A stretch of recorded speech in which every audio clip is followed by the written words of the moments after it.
if it hasn't been clear already, I want to make a declarative statement so there is no confusion.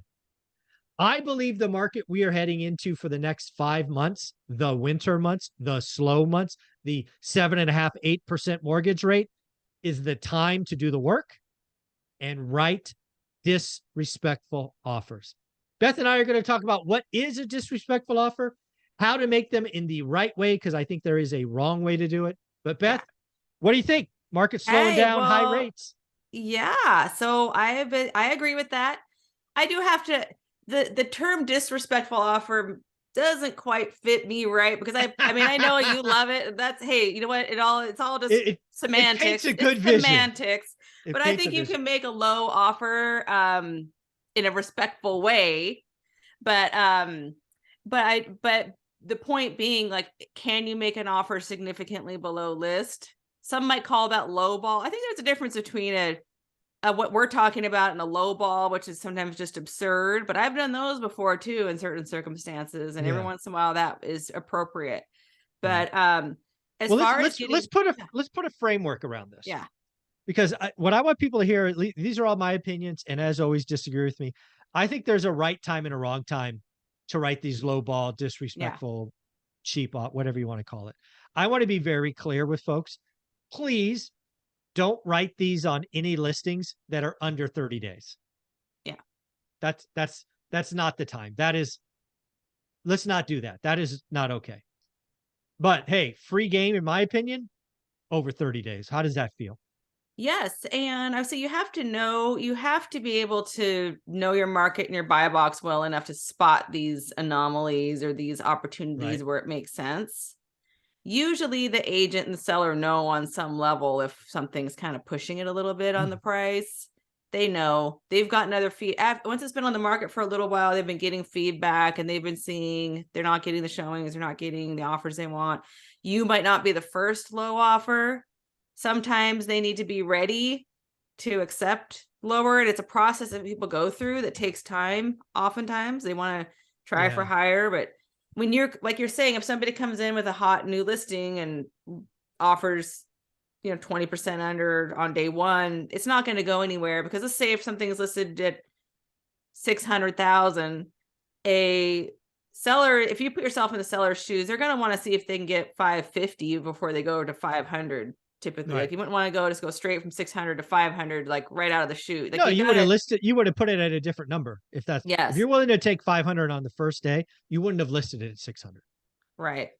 Yeah. They probably would have listed at 500 and get a bidding war, and then it goes up to 550 or whatever, there's different strategies. But if something has been on the market for several months and it's a little bit, especially if the property is a little bit unusual, where it's like a shoe that's only going to fit certain people, it's like if it's something that's going to be specific to a very niche buyer, and you're that niche buyer and they've been waiting for you to come along, and if you can make it good and fair on all the other terms, to find out what's important to them too. You really got to talk to the agent to learn about what the seller's situation is, so that sometimes you can get some on the price and maybe give back on some other things that they need. Yeah. Like maybe they get to spend a little more time in the house, or one of my favorites, they can leave stuff that maybe I'm a big fan of that one. We've talked about that before, but that's one of my favorites. Yeah. And so I would say that there is a right time for it. And that's usually when it's at least 30 days, but I love the ones more that are like, I don't know, 90, 100 days on market. Those are the ones where it's been hanging out there for a while and they're getting antsy at that point. Yeah, let's talk about that. Because again, for me, 30 days is where I put it. I have yet to have a seller take my first disrespectful offer. So day 31 is when they start coming for me. But to your point, that's just hey, I'm here. Yeah. I expect you to tell me no. But then I put you on a clock where every 2 weeks I'm following up until either I get it or it closes somewhere else or you take it off. And then, I would say I'd have to go back and check for sure, but it kind of feels usually by day 75. So that would be 3 follow-ups. We actually start having serious conversations, because between day 31 and day 75, it may have sold to someone else. it may have been pulled off, or you've gotten my offer now 3 times and you know I'm not going higher, right? That's just how I roll. But to me, it's a process, right? Disrespectful offers the first time are so low. I've never had one accepted date the first time, personally. Yeah. And if somebody comes in and doesn't bother to get the context or the backstory, and they just if somebody feels like they're just throwing offers all over the place, you're less likely to, even if you are doing that, you don't want to necessarily make it appear that you don't really care about this house, that you're just running through the numbers. But if somebody feels that you're in it, you get it, you understand it, you've been having the conversations, you've been, your agent's doing their job. Yep. And you're following up, you're proving you're a willing buyer. How are things going? Anything changed? The other thing too that can happen over that time is the seller might do some price drops, and then your gap isn't quite at the psychological gap is not here, it's more here, and then it's more tolerable. Okay. It is a psychological like step down process that people go through. So now and it takes time. So now let me put some numbers on this, because everybody's going to ask us, what is a disrespectful offer? As always, it's always about your market in your buy box. I can only give you mine. For me, a disrespectful offer in my market in 2023 starts at 20% and could go as high as 30-ish%. I am not currently making 50% offers. That is not the market I'm in. That doesn't make anything happen. But I am seeing traction over 20 with a peak of around 30%. Now, let's be clear. I have written offers at 50% off, but that was 2010, 2011, 2012, because deals were everywhere and I only needed 1 or 2.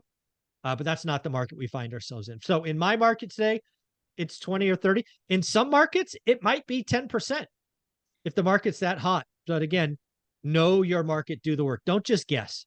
Yeah. So I'm thinking for us, I would say it's probably around 10, because we're in an area where our average sale price is right around 100% of list. Sometimes a little over, sometimes a hair under, but it's running pretty close to 100%, even with what's going on in our market still.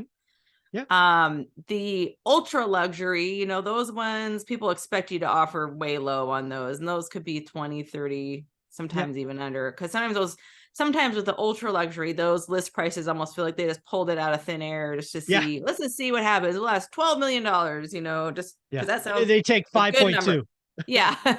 And then a year later it sells for way, 50% of that. So, I mean, I don't know, but that might be a little bit of extreme example, but we've had buyers even just over this last weekend that had their offer accepted on a property that had been on the market over about, I think it was about 80 days or so on the market. And it was a very specific type of property, but in a really, really fantastic area. Nice. And it was a little bit of a niche property, like we we're talking about. It's not going to fit for everyone, but it really fit for them. And there had been another one really similar to it that had been on the market even longer. That was the same price. And so it's just having that knowledge and the conversations and knowing like, okay, we know the history of this. We know the history of these neighboring properties. We know this is what's going on with the price. And this is the price that makes sense for our buyers. This is the only price that makes sense for our buyers. Yeah. We hope it doesn't rub you the wrong way, but we wanted to put it out there. And here's the reasons why. Yeah. And we hope we can have a conversation and reach an agreement. And we did, because that seller was ready. The seller was ready, and they didn't balk. They didn't tell us to go kick rocks and never come back. They didn't say any of that. Yeah. So again, what I'm hearing you say is you got a double-digit discount for one of your buyers on a niche property because you knew the work. You had days on market. And again, what people don't realize, at least this is my opinion, again, disagree. Everybody talks about list price, but in my opinion, the seller doesn't make the deal. It's the buyer. It's a mutual agreement. Yeah. List price is, for all intents and purposes, a starting point. Oh, absolutely. That's a conversation that listing agents or good listing agents, have with their sellers a lot of the time. Like I would tell people all the time, I don't make the price. You don't make the price. What you need to sell for doesn't make the price. It's what the buyers offer, because without the buyers offering, there is no deal. There's no transaction. So it's the buyers that drive the price. And some buyers need to be aware of that too, because if these sellers are asking these crazy prices, like it's the buyers creating Exactly. Exactly. The buyers are setting the market.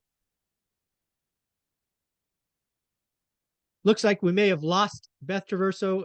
It looks like it's paused, so we're going to call this video. But again, folks, remember, it's time for disrespectful offers.